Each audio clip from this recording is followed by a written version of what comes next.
नमस्कार। आप सभी को आज दो त्योहार की बहुत बहुत शुभकामनाएं। पहला त्योहार है वराह जयंती, भगवान विष्णु के तृतीय अवतार वराह के बारे में हम चर्चा करेंगे। और दूसरा सबसे महत्वपूर्ण त्योहार, महिलाओं का सबसे प्रिय त्योहार हरतालिका या हड़तालिका, हट से किया गया हड़तालिका तीज का ये व्रत क्या फल देने वाला है, इस पे हम चर्चा करेंगे। वराह जयंती में हम सब वराह के बारे में जानते हैं, एक वराह हुए, लेकिन मैं आज आपको 3 वराह के बारे में चर्चा करूंगा। सबसे पहले है नील वराह, और दूसरे हैं जो हम सब जिसे हम आदि वराह के रूप में जानते हैं, वो कपिल वराह के रूप में भी जाने जाते हैं। वराह का मतलब वन में जो रहे वह वराह, वन में रमण करने वाला वराह। कैस्पियन सागर से कश्मीर तक जब पृथ्वी को समुद्र तल से ऊपर उठाकर लाए गए, तब हिरण्याक्ष ने वराह से युद्ध किया संगमनेर पर, और वहां पर हिरण्याक्ष का वध हुआ है, जिसे वहां पर कई सारे स्थान बन गए। उनमें से एक हिंगोली है, हिंगन घाट है और हिंगना नदी है। वही इसी के आगे फिर नरसिंह अवतार लेकर उन्होंने हिरण्यकश्यप का वध किया है। श्वेत वराह जो है वो मूलतः उत्तरी ध्रुव पर राजा विमति से युद्ध हुआ है।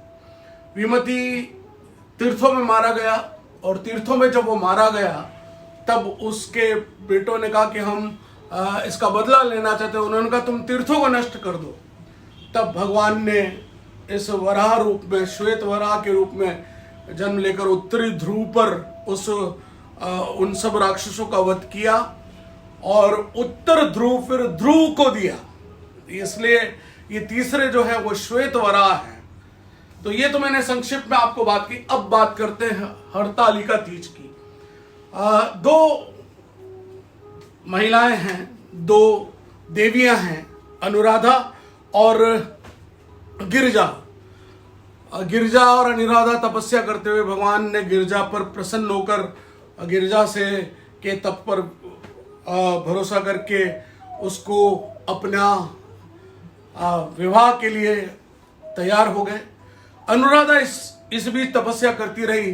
जब उसको पता चला कि भगवान ने तो गिरिजा से विवाह कर लिया है, तब अनुराधा ने अपने आप को जला लिया। जब शिव को पता चला कि अनुराधा तप करते हुए आपका तप करते हुए अब वो जब आप नहीं मिले तो वो जल गई, तो भगवान ने उसके शव को उठाकर हथेली पर रखा है। हथेली पर जब रखा है तो वो हथेली पर अनुराधा का शव जल रहा है। उसी शव पर जलते जलते भगवान भी जलकर भस्म हो गए। तब वो जो भस्मी है वो काली भस्मी अनुराधा की है, और श्वेत भस्मी जो है वो भगवान भोलेनाथ की। ये दोनों भस्मियां मिलकर बालू बनी है। इसलिए तप से जो बालू हुई आज के दिन, इसीलिए बालू का शिवलिंग बनाकर जो भी आप अपने पति की मंगल कामना करती है, दीर्घायु की कामना करती है, भगवान भोलेनाथ एक दिन के लिए अनुराधा के पति बनते हैं और उसको एक रात के लिए अपनी संगिनी बनाते हैं। इसलिए ये आज के दिन हरतालिका तीज बहुत महत्वपूर्ण है। मैं समझता हूँ आज आपने इस अवसर पर मैंने जो बात आपसे कही, आप उसको अपने ढंग से आकलन करेंगे। मेरी अपनी बुद्धि से मैं जो आपसे शेयर कर सकता था मैंने किया। बहुत बहुत धन्यवाद।